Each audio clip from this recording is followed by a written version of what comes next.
Welcome back to my channel. This is Lady Medina giving you the news that you can use. Today, I ran across an article out of the Philadelphia Inquirer, and it really got me very upset, a little perturbed. I just couldn't believe the story.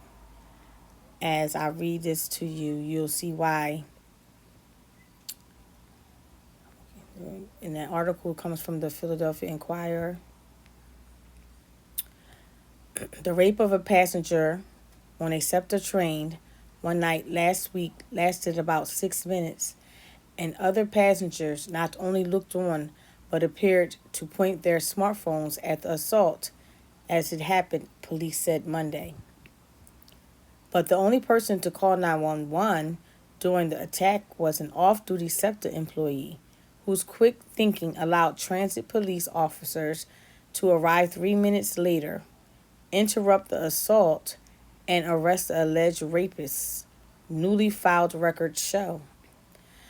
We want everyone to be angry, disgusted, and to join us in being resolute and keeping our system safe, Transit Police Chief Thomas Nessel III said Monday at a news conference. We need the public, to notify us when they see something that seems to be unusual. The man charged in the attack, Fiston Ngoy, if I'm saying that right, Ngoy, told police that he recognized the woman on the train and approached her to start a conversation and that their encounter was consensual. She told police that account was completely false, according to the affidavit of probable cause for his arrest. Investigators say that the victim was alone when Ngoy, 35, sat down next to her in the rail car Wednesday night and that he ignored her pleas to go away. That account, along with the violent attack that followed, was corroborated by SEPTA surveillance footage, the affidavit said. Ngoy remained in custody Monday in lieu of $18,000 bail, awaiting on October the 25th preliminary hearing in Upper Darby. The assault took place just before 10 p.m. Wednesday as a train on the Market Frankford line headed west toward Upper Darby. It was unclear Monday how crowded the train was at the time, but Upper Darby Police Superintendent Timothy Bernhardt said that had bystanders intervened, the victim may have been spared from the attack. There was a lot of people, in my opinion, that should have intervened. Somebody should have done something, Bernhardt said Saturday. It speaks to where we are in society and who would allow something like that to take place. So it's troubling. Nessel echoed those sentiments Monday, adding that his officers need riders to partner with them during crisis. Riders don't always know when to contact the police, he said. I'm here to tell you that when you see an inappropriate behavior you wouldn't want your 10-year-old to see, call 911. The alleged victim told police she remembered getting on the train and then nothing until the officers pulled her assailant off of her. She told police that she had a few beers after work but had gotten on the wrong train. Investigators determined she boarded the subway car at 9:15 p.m. at the Frankford Transportation Center in northeast Philadelphia, according to the affidavit. About a minute later, Ngoy entered the train. The affidavit said he began to talk to her shortly after that, moving to the seat next to her. She repeatedly pushed Ngoy away as he attempted to touch her and at one point grabbed her breast, the video showed. Throughout this time, the victim is obviously struggling with keeping him off of her, investigators wrote in the affidavit. At 9:52, Ngoy raped the woman and was pulled off of her by responding SEPTA Transit Police officers after the train pulled into the 69th Street stop in Upper Darby, according to the affidavit. Ngoy later told police that he had seen the woman before then and struck up a conversation with the woman on the train that escalated into kissing and physical contact. The affidavit said he claimed that she initiated the sexual encounter and never resisted his advances. The victim, in a statement given to police at Delaware County Memorial Hospital, said she had never seen Ngoy before and never gave him permission to touch her. Ngoy faces charges of rape, involuntary deviate sexual intercourse, sexual assault, and related offenses. There was no indication Monday he had an attorney. He listed Broad Street Ministry and Outreach Center in Center City as his last known address. A spokesperson for the organization said she could not comment Monday on whether Ngoy received services at the ministry. This was surely a horrendous act, and I just can't understand how people could, you know, stand there and let somebody be harmed like this and pull their smartphones out. Like, no one thought to help this woman. In that right in itself, I'm not going to downright no any kind of rape. I mean, but to me, it personally would have traumatized me, because to have some people stand around and watch me be harmed and not help come to my aid. And this person wasn't even, he didn't even have a weapon. He didn't have a weapon. So it wasn't nothing to be afraid of should you have intervened. I'm just trying to figure out why people thought to pull out their cell phones and video this act. I mean, it's almost like when the people went out and bought toilet paper for survival, you know. I mean, that's what was on their brain, toilet paper. And this situation right here, what was on their brain was just pull out the smartphone. That's crazy. I mean, if somebody could have just took the phone and bust him upside his head or something. It was too many people on there to not against one person. You have to be kidding me. This is what our world's come to. And everybody needs to think about that. You're not safe today because people use their cell phones for everything. Everything today besides helping. I mean, that's not, I'm not getting wrong. You know, cell phones do help in certain instances. But something like that, somebody could have did something.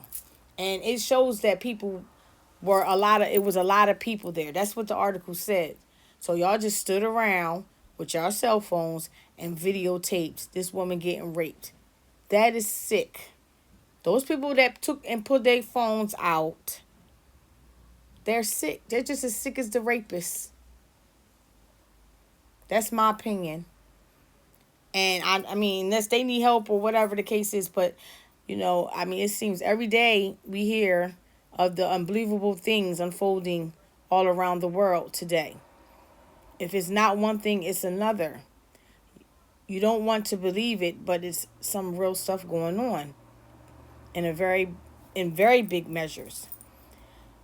This story really took the cake for me.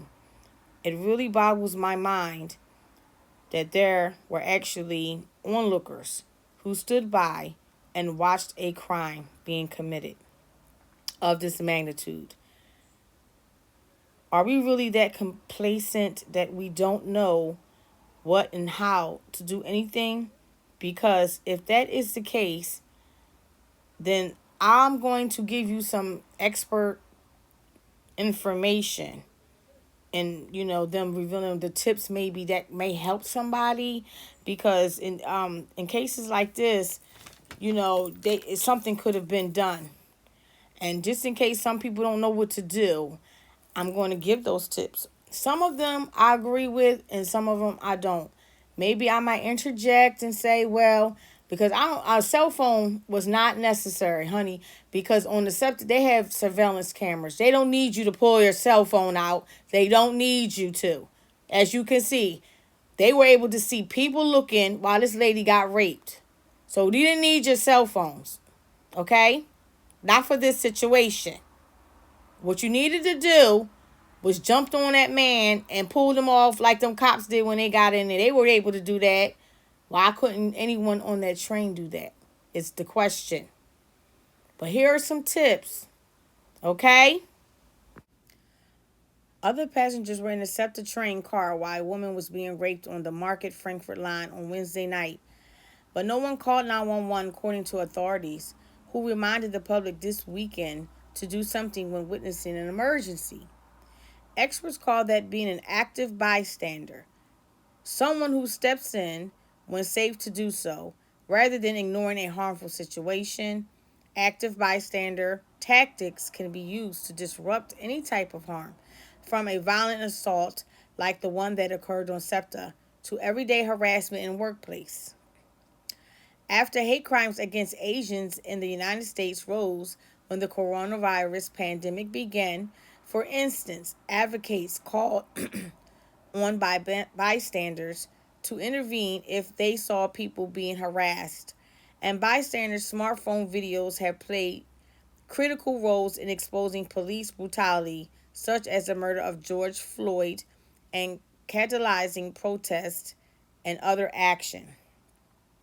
Situations where bystanders need to speak up because of the COVID-19 pandemic, such as asking someone to wear a mask on a plane or in a store that requires it, have also proliferated. But many factors keep people from taking action. They freeze. They think no one around them believes anything is wrong. They think somebody else has more responsibility to deal with it. They're not sure whether help is needed, or they're afraid of being wrong, said Sharon Tracy, executive director of Massachusetts-based Quabbin Mediation, which runs a program called Training Active Bystanders. Fear of danger also inhibits action, sometimes with good reason. It's not always safe to intervene. Those who teach bystander training emphasize that it's key to assess the situation before acting. Now, I'm going to say this. The situation was assessed. That man didn't have no weapon. So you could have got in there and you could have helped that lady. Okay? So that's what I'm saying. It's what's wrong with people's brains today. We help people think through that different options they may have in the moment, given who they are and what the situation is. Many people may not feel safe calling 911 or fear it could escalate the situation, so calling authorities is not always the right option. For instance, if nobody on the train car believed they could safely call 911 or saw other safe ways to intervene, Tracy said, that could explain why no one acted. I don't want to hear that, because the thing about it is they were able to pull their phone out and record, so they could have dialed 911. That's crazy. Upper Darby Police Superintendent Timothy Bernhardt said Saturday that was unknown whether other passengers ignored the attack or were too afraid to act. Bernhardt said police were reviewing security footage of the attack, in part to examine the passengers. There were other people on the train who witnessed this horrific act, and it may have been stopped sooner if a rider called 911. SEPTA spokesperson Andrew Bush said in a statement Friday. SEPTA urges anyone who observes a crime being committed or any dangerous situation occurring to report it. I just can't understand why it wasn't reported. He recommended that the public call 911 in emergencies. For non-emergencies, the SEPTA Transit Watch app allows the public to discreetly make reports to transit police, he said. The more people who step in when someone is being harmed, the safer the community becomes, and the more likely others are to step in the next time they see something happening. And when bystanders remain passive, that cycle perpetuates over time, too. And the culture of the community as a whole devolves. People who do intervene often act out of a sense of empathy, responsibility for others, or caring for others, including those who differ from themselves.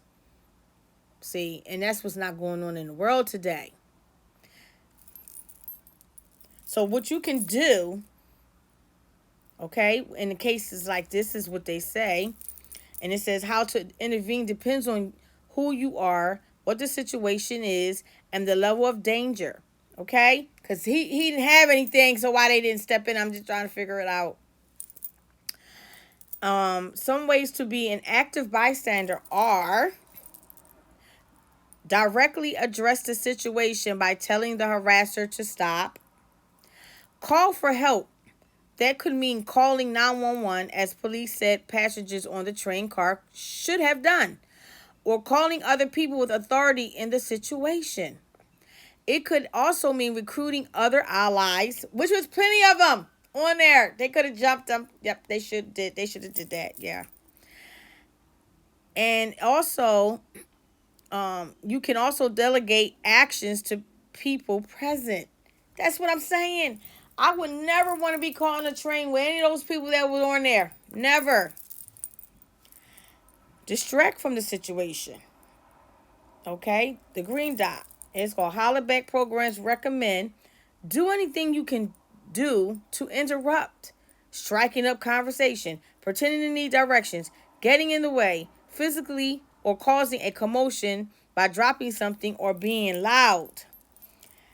And this is another one, if you're in a group of bystanders, make it known that you think something is wrong. You can say, hey, what's going on? Okay? And then it says, when you say something, others are more likely to perk up and say, oh, there's something going on. That can remove the group's inhibition to act. And it says, recording the incident on your phone to document can help if it's unsafe to intervene in any other way, or you have already tried to help, according to the Hollaback's online bystander resources. Never post a video online without permission from the subject of the harm, Hollaback advises. And lastly, if you can't do anything in the moment, experts suggest you may be able to talk to the person who was targeted afterward and try to support them. Ask, is there anything I can do? You can ask if you can accompany them to their destination, sit with them, or help them make a report if needed. That's what they suggest. Nobody want to hear, if I know somebody was standing around watching me get attacked, I don't want to hear nobody coming up to me asking me if I'm all right, nothing. Okay? I'm sure that lady didn't want to hear nobody ask her nothing when she knew there was people on that train with her and they did not help her. So none of that. That's not even a good thing, because I'm going to put those group of people right with that man that assaulted me. That's what I would do. I don't know about anybody, because that's the same thing to do. Anytime somebody not going to help me and they could have helped, I'm going to group you with the rapist or the assailant. I'm definitely am. So that's my take on it. I'm very disturbed. I really am not feeling anything good about this situation. You can leave your thoughts, comments on this matter. Like, share, subscribe. And I'll get back to you in another video. God willing. Stay safe. Peace, family.